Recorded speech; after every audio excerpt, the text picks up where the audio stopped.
তোমার বাড়ি কোথায়? আমার বাড়ি শিলিগুড়ি স্যার। আচ্ছা, তোমার নাম কি? আমার নাম দীপঙ্কর। দীপঙ্কর। আচ্ছা, তুমি এই যে মোবাইল রিপেয়ারিং এ ঢোকার আগে তুমি কি কাজ করতে বা এখন কি কাজ করছো? মোবাইল রিপেয়ারিং এ ঢোকার আগে তো আমি তেমন কোনো না পার্ট টাইমে কাজ করতাম। আচ্ছা আচ্ছা। ওই ক্যাশের ব্যাপারে পার্ট টাইমে Cash এর কাজ কাজ। করতাম, এখন ওটাই করছি। আচ্ছা, তুমি আমাদের এখানে যে আসছো, তুমি হচ্ছে কোন সোর্সে আসছো, মানে কিভাবে আসছো স্যার জানতে আমি পারছো? আমি অনলাইনের মাধ্যমে আসছি।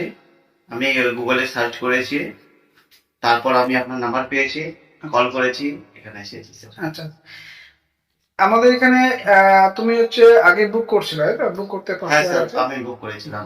বুক করার তুমি কদিন পরে ক্লাস আমি পেয়েছো? স্যার বুক করার আমি 20 দিন 25 দিনের নাগাদ আমি পেয়েছি। আচ্ছা, আমাদের এখানে এরকম হয় যে অনেকে অনেক দিন আগে বুক করে কিন্তু তারা ক্লাস পায় না। ঠিক আছে, পায় না বা দেরি করে ক্লাস পায়।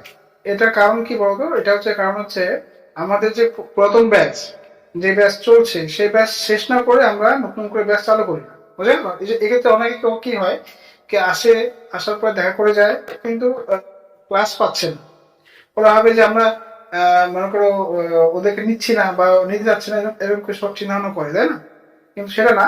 ব্যাপার হচ্ছে আমাদের যে প্রথম ব্যাচ, একটা ব্যাচের মধ্যে 5 জন 6 জন স্টুডেন্ট হয় বা যতজন স্টুডেন্ট হোক, সেই স্টুডেন্ট গুলো যদি প্রপারলি না শিখে যায়, সেক্ষেত্রে কি হয়, আমি যদি হড়বড়ি করে অন্য কোনো ব্যাচ ঢুকাই দিই, সেক্ষেত্রে তাদের কিন্তু ভালো করে শেখা হয় না, তাই না? এরকম হয় যে 35 দিন বা 3 মাসের যে ব্যাচ আছে, আমরা অনেক সময় 3 মাসের জায়গায় 4 মাসও লাগাই দিই ক্লাস করাতে বলতে। কেন কি, প্রতিটা ব্যাচের মধ্যে প্রতিটা স্টুডেন্ট যে আছে সবাই একভাবে শিখতে পারে না, কেউ একটু দেরি করে শিখে, কেউ একটু আগে গিয়ে শিখে, তাই তো? কেউ আছে মনে করো আগে থেকে ক্লাস কোনো জায়গায় কাজ করছে, কেউ একদম কাজই করেনি, তাই তো? সেই হিসেবে আমাদের ক্লাস করতে হয়। এমনি তোমাদের ক্লাস তো একদম সময় মতো শেষ হয়ে গেছে, হ্যাঁ অসুবিধা স্যার, নেই। সময় ঠিক মতো আছে, স্যার। আর কিছু কিছু ক্লাস এবং হচ্ছে দেরি করে ক্লাস চালু হয়, ঠিক আছে? কিছু করার নেই, 15 ব্যাচকে প্রপারলি করার পরে আমরা নতুন ব্যাচ চালু করি, ঠিক আছে?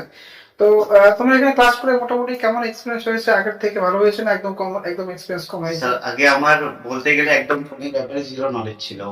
এখানে ঢোকার পর আমার অনেক হেল্পফুল হয়েছে।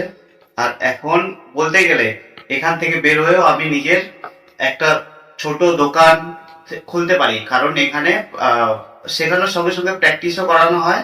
একবার কি 10-12 দেখানো হয়। তো আমার মনে হয় না যে বাইরে গিয়ে কোনো আমাদের অসুবিধা হবে। ঠিক আছে, অসুবিধা মানে কি, এটা বলে দিচ্ছি। এখান থেকে কাজ করে যাওয়ার পর অসুবিধা নিশ্চয়ই পড়বে, অসুবিধা সবাই পড়ে, হ্যাঁ ঠিক আছে? স্যার। যতই বড় বড় মেকার হোক বা যে কোনো মেকানিক্স হোক, তারা অসুবিধা পড়ে, সবাই অসুবিধা পড়ে, ঠিক আছে? তো অসুবিধা পড়লে পরে আমাদের এখানে কি আছে, ওল্ড গ্রুপ আছে। আমাদের এখানে ওল্ড গ্রুপ আছে, এগুলোর মধ্যে প্রথম প্রথম স্টুডেন্টরা যারা মোটামুটি 10 বছর আগে বা 5 বছর আগে বা 7 বছর আগে কাজ করে গেছে, তারা ওখানে সেখানে জয়েন আছে।